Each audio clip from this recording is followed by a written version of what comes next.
हरियाणा में पिछले दिनों नगर पालिका कर्मचारी संघ ने 11 दिन की हड़ताल की थी, जिसमें कर्मचारियों की मांग थी कि उनका जोखिम भत्ता बढ़ाया जाए, बजट लागू हो और कच्चे कर्मचारियों को पक्का किया जाए व नई भर्ती हो, जिस पर ज्यादातर मांगों पर सहमति बन गई थी। लेकिन अभी तक मांगों पर कोई पत्र जारी न होने से खफा कर्मचारियों ने डीसी दफ्तर तक काले झंडे ले व उल्टे झाड़ू ले रोष मार्च निकाला। कर्मचारियों का कहना है कि सरकार ने उनकी मांगों पर सहमति के बाद भी लागू नहीं किया, जिसके चलते उन्हें मजबूरी में रोष मार्च निकालना पड़ा है। कर्मचारियों का कहना है कि यदि सरकार ने कोई हल ना निकाला तो उन्हें मांगे मनवाने के लिए दूसरा रास्ता इख्तियार करना पड़ेगा। नाम सेवाराम बोत है और मैं नगर पालिका कर्मचारी संघ हरियाणा का राज्य उप प्रधान हूँ।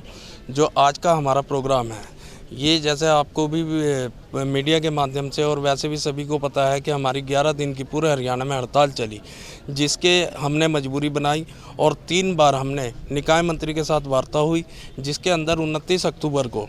हमारी कुछ मांगों पे सहमति बनी थी। उस सहमति के अनुसार मतलब कि सरकार ने पत्र परिपत्र जारी करने थे, मगर बड़ा ही एक निंदनीय है वो है कि भी लगभग 1.5 महीना होने को आया है, अभी तक सरकार ने 1-2 पत्र के अलावा और आगे के सभी प्रकार के पत्र अभी तक कोई जारी नहीं किया गया है, जिसके उसमें आज हमें मजबूरी के अंदर पूरे हरियाणा में जिला मुख्यालयों पर प्रदर्शन करके और अपना ज्ञापन सौंपने का काम कर रहे हैं। या तो सरकार हमारी मांगी हुई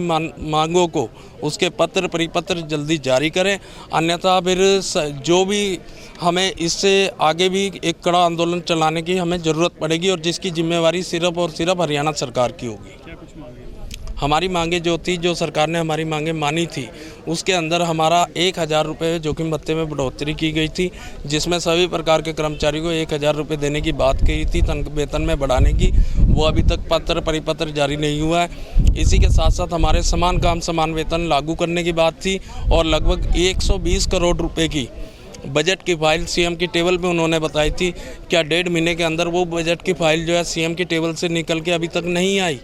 और इसी के साथ साथ सरकार ने कच्चों को पक्का करने के बारे में बात बोली थी, उसके बारे में अभी तक कोई पत्र परिपत्र कोई पॉलिसी का पत्र जारी नहीं हुआ।